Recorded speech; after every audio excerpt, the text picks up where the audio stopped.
Mengapa dari anak, yaitu bayi, naik menjadi putra? Setelah menjadi putra, dikatakan lambang pemerintahan di atas bumi. Di dalam prinsip militer, mau berapa balok kalau masih di lengan ditumpuk berapapun. Ngerti kata itu? Beda dengan satu titik saja kalau sudah ada di pundak. Kalau Yesus Tuhan kita dinubuatkan 800 tahun sebelum kejadiannya, itu sudah ada lambang pemerintahan di atas pundak. Betapa jahatnya ketika gereja mengecilkan Yesus terus.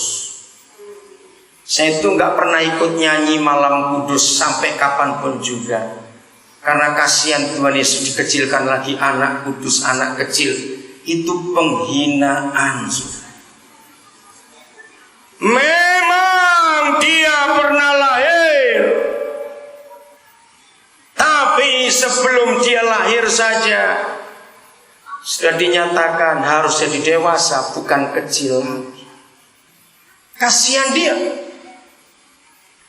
Akhirnya orang Kristen cukup banyak yang memiliki Yesus hanya 11 bulan umurnya, nggak pernah lebih dari setahun. Karena tiap Natal dia bayi lagi, itu penghinaan. Memang dia pernah lahir, tapi dia tidak akan terus bayi. Anak-anak kita saja, kalau diulang tahun ini kita rayakan, ini anak umur 6 tahun, 10 tahun, coba panggil teman-temannya untuk kita pestakan anak kita ulang tahun. Lalu pajang foto dia waktu dia masih bayi, besarkan 10R, dia akan marah. Betul atau tidak? Maka itu kasihan Tuhan Yesus. Mengapa gereja sering berkelahi? Habis masih anak-anak. Kenapa masih anak-anak? Lah Yesusnya masih anak-anak. Kalau dia lahir 25 Desember, padahal tidak. Tidak ada catatan satupun. Dan sengaja Papa di surga tidak pernah memberitahukan tanggalnya. Tidak pernah tahu, karena gak penting. Tapi oke, kalau kita mengikuti tradisi, dia lahir 25 Desember, maka 25 Oktober dia umur 10 bulan atau 10 tahun, maaf. 25 Oktober dia umur 10 bulan, 25 November dia umur 11 bulan. Ketika mau ulang tahun 25 Desember, anak kecil, anak kudus, itu penghinaan. Dengarkan itu gereja. Saudara silakan berargumentasi, tapi saya nggak mau urus. Yang saya percaya firman ini. Coba renungkan, apa yang terjadi dengan masing-masing kita. Kalau di tempat-tempat resmi, kita gantung foto Bapak SBY dan Pak Budiono ketika beliau masih bayi. Betul? Walaupun Presiden Wakil Presiden kita pernah lahir, tapi jangan pajang fotonya waktu masih bayi. Lambang pemerintahan ada di atas bahunya. Jangan lupa. Mengapa setan masih lebih menang, narkoba masih lebih laku daripada Injil? Dengarkan pertanyaan ini. Gereja harus sadar akan kegagalan tanggung jawab kita, akan panggilan kita. Gereja harus sadar, narkoba lebih laris daripada Injil. Ada narkoba itu mahal, saudara.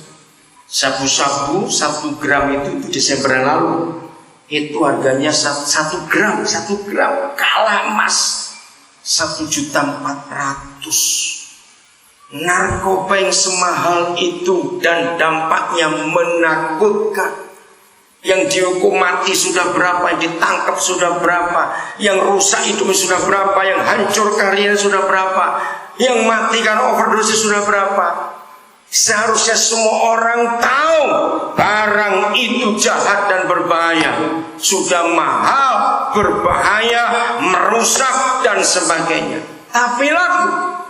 Injil itu gratis. Amin. Dan dampaknya luar biasa bagi orang yang menerimanya. Pengampunan pasti terjadi, keselamatan pasti terjadi, kesembuhan pasti terjadi, kelepasan pasti terjadi, kebahagiaan, damai sejahtera, sukacita pasti terjadi. Gratis, dampaknya hebat, tapi tidak laku. Harusnya gereja sadar siapa yang salah. Kalau saya pakai ilmu bisnis, maka marketingnya buat dosa, marketingnya hebat, mahal, dampaknya mengerikan, laris. Injil gratis, dampaknya hebat, tidak laku. Saya tanya kepada saudara, nggak usah tanya marketingnya dosa, kita tahu. Tapi siapa marketingnya Injil kalau begitu? Siapa manajer marketingnya Injil? Gereja. Kalau sampai yang gratis dan dampaknya luar biasa tidak laku, betapa bodohnya kita ini. Awal 80-an, Roh Kudus beri saya sebuah pemikiran. Maka itu sampai hari ini saya sangat radikal di dalam hal ini. Dengarkan baik-baik. Visi demi menyelesaikan visinya. Setan itu nggak pernah buka sekolah dosa, tapi dosa bisa menyeluruh di dunia ini. Kagum nggak dengan mereka? Gereja demi visi yang Yesus berikan dalam perintah agung, pergilah kamu ke seluruh dunia dan beritakan Injil itu. Maka gereja buka sekolah Injil. Tapi sampai hari ini Injil gak laku juga. Padahal punya sekolah. Setan gak punya sekolah dosa, dosa laku. Kenapa kita gak berpikir seperti ini? Apa yang salah di dalam gereja? Jawabannya kembali, karena Yesus kita bayi terus. Tidak pernah kita beri hak untuk dia jadi dewasa. Kiranya Natal tahun ini biarkan dia jadi dewasa. Kalimat berikut masih ayat 5. Dan namanya ini mengagumkan, disebutkan orang. Bertahun-tahun sebagai pendeta saya bodoh, saudara, karena tidak teliti melihat ayat ini. Baru Natal 94 saya tercelik. Dari dulu saya berpikir, saya tidak tahu, saudara. Saya berpikir nama Yesus yang adalah penasihat ajaib, Tuhan yang perkasa, Bapa yang kekal, Raja damai, itu Bapa di surga yang memberikannya. Sampai Natal 94 saya baru dicelekkan. Ternyata nama yang hebat ini bukan dari surga, tetapi namanya disebutkan orang. Di perbatasan Kalimantan Timur dengan Sarawak Sabah, ada suku Dayak yang jumlahnya sedikit.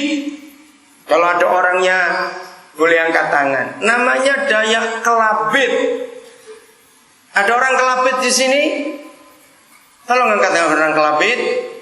Nah, ada? Tidak ada. Sedikit jumlah ini. Lebih banyak orang Punan daripada orang Kelabit, saudara. Suku Kelabit ini unik buat saya. Ketika saya mengunjungi mereka, saya kagum. Dalam setahun mereka punya 2 kali upacara pemberian nama kepada orang-orang, baik orang Kelabit maupun tamu-tamu yang datang. Dan mereka tua-tua, kepala-kepala suku akan menilai orang ini apa kehebatannya, kelebihannya apa. Satu kali saya bawa seorang pendeta dari kota Kudus, Jawa Tengah, namanya pendeta Eliezer Edo. Setelah kedua kali, tiba-tiba pas hari datang itu upacara. Lalu Pak Pendeta Edo ini diberi upacara adat. Saya lupa bahasa daerahnya, tapi dalam bahasa Indonesia seorang yang berkata bijak. Kenapa? Saya tanya. Karena 2 kali Pak Pendeta mengunjungi kami, kata-katanya luar biasa.